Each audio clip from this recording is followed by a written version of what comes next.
Perhaps the most important question for us in an ethics course is the one that Bostrom asks at the end of the essay, and that is whether, um, how does he put it?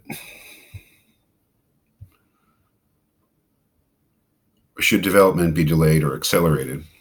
That is, if indeed the singularity is something in our future, should we try to avoid it, or should we try to get there as soon as we can? That I think is, if we're going to take this stuff seriously, and there are people much smarter than me who don't take it seriously, and there are people much smarter than me who do take it seriously. So I don't know exactly what to think in terms of the practical urgency of this. But if it is something in our future, indeed, should it be something that we try to avoid, or should it be something that we try to expedite? Well, I'd like you to take a look at this little quote from I.J. Good, who was really one of the pioneers here, along with Stanislaw Ulam, in terms of thinking about this. And you can look these things up and read them for yourself. The Ulam tribute to John von Neumann, the Good's 65 essay on what is essentially a singularity.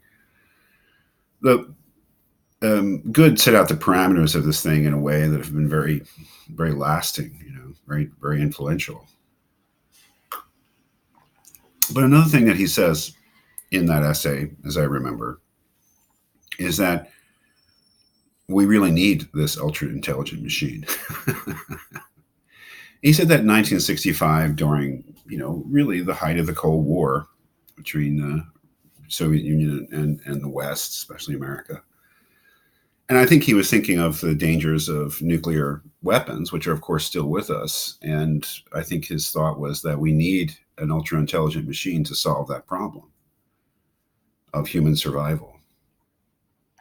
Of course, yes, nuclear weapons are still with us, and there's still this existential threat, as we know. But another problem that's emerged since 1965 is the problem of global warming and environmental meltdown.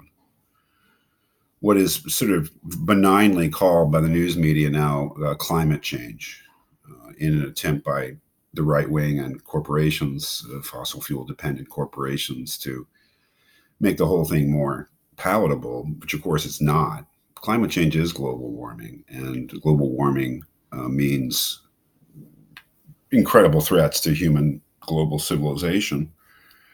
So one of the things I don't think Bostrom really talks about when he talks about the possible benefits of a superintelligence would be solving our environmental problems.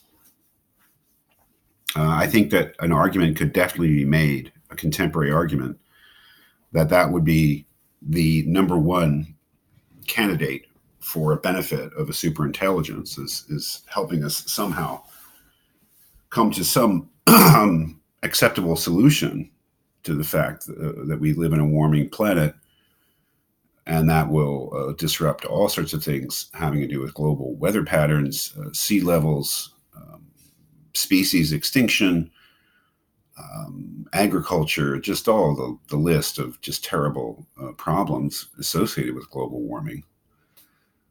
So I think if Good were writing today, he might have that in mind as a reason. Yes, let's get to the singularity as fast as we can. We need to, for the future of our planet and the human race. But take a look also at the Ulam quote, where von Neumann pretty much conceptualized the singularity back in the 50s, where he says one conversation is centered on the ever-accelerating progress of technology and changes in the mode of human life, which gives the appearance of approaching some essential singularity in the history of the race, beyond which human affairs as we know them could not continue. Of course, that is the other side, is that were the singularity to happen, we would be stepping into the unknown. It would be a true rupture with the previous history of human beings on this planet, where we would not know where we were. And so I think that is perhaps the ethical framework for discussing this question. So on the one hand, we know that, generally speaking, technology has been good for the human race, and to delay or avoid any technological innovation really goes against the grain of how we think of human progress on this planet, the progress of human life, the bettering of human life, and especially given our dire problems um, in modern global civilization, modern industrial capitalist civilization, we may really need this new invention, which would, as they say, be the last invention that human beings ever need to make, because now it would be so much better at making our inventions, right? But there, again,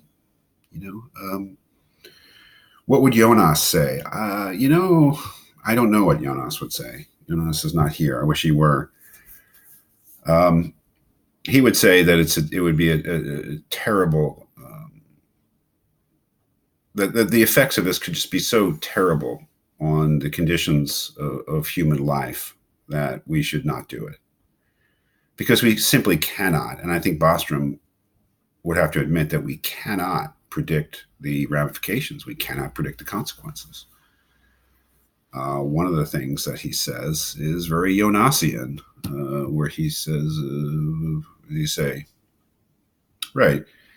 He says down here, it could result in a superintelligence realizing a state of affairs that we might now judge as desirable, but which in fact turns out to be a false utopia, in which things essential to human flourishing have been irreversibly lost.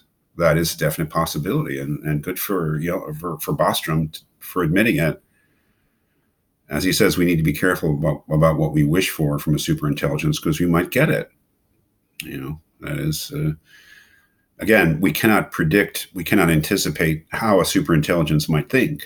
So it might solve all our problems. And in solving all our problems, it might create the biggest problem of all.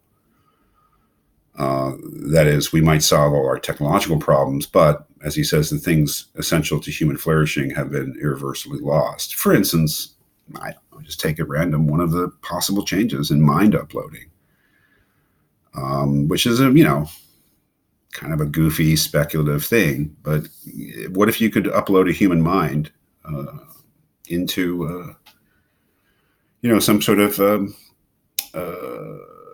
digital form of existence? And what if the human person was divorced from the human body? I mean, that might solve all of our problems. It would certainly solve the problem of aging and disease, but it might make life not worth living, right? In some people's minds, right? If we existed only in digital form. What if we had to sort of escape into a virtual reality, to solve all our problems, as some people think we might have to do?